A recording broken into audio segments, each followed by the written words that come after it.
Une mini-ville étudiante au cœur du bouchon de Champagne. Restaurants universitaires, halles sportives, chambres universitaires. Le campus accueille même Radio Campus 3 et désormais la maison des étudiants, inaugurée hier. Loin de concurrencer le pôle étudiant des Lombards, le campus arrive plutôt en complément. C'est un équilibre entre le pôle universitaire des Lombards et le pôle universitaire du centre-ville. Entre les deux, il y a l'ESC avec ses 1300 étudiants. Il ne faut pas oublier qu'il y a les lycées aussi qui sont autour de la tête du bouchon, puisque là, vous avez tous les BTS qui sont présents, les classes prépa.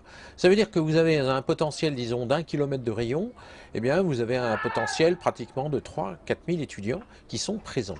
Désormais, tous les services de la vie étudiante se côtoient sur le campus. La maison des étudiants qui aide les jeunes dans leur recherche de job ou encore de logement depuis 1997 fait face au restaurant universitaire non loin de l'Hôtel-Dieu, tout à côté de structures sportives. En fait, c'est pratique d'être sur le campus à côté de la fac, vu qu'on peut y aller à pied, qu'on est à 2 minutes des cours. Et voilà, la maison des étudiants, pareil, ça rapproche. Le fait que tout soit groupé, c'est vraiment plus pratique pour avoir les informations plus vite. La maison des étudiants, c'est 430 mètres carrés dédiés aux animations, aux rencontres, un guichet unique au sein d'un campus qui a pour vocation d'attirer encore plus d'étudiants. Ils étaient 8500 à la rentrée dernière. L'objectif, c'est 12 000 étudiants dans 5 ans.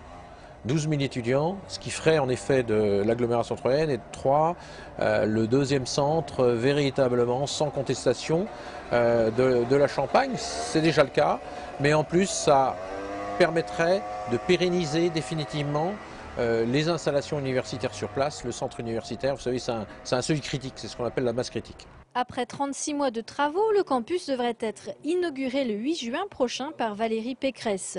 25 millions d'euros auront été nécessaires pour faire de Troyes un pôle universitaire à part entière.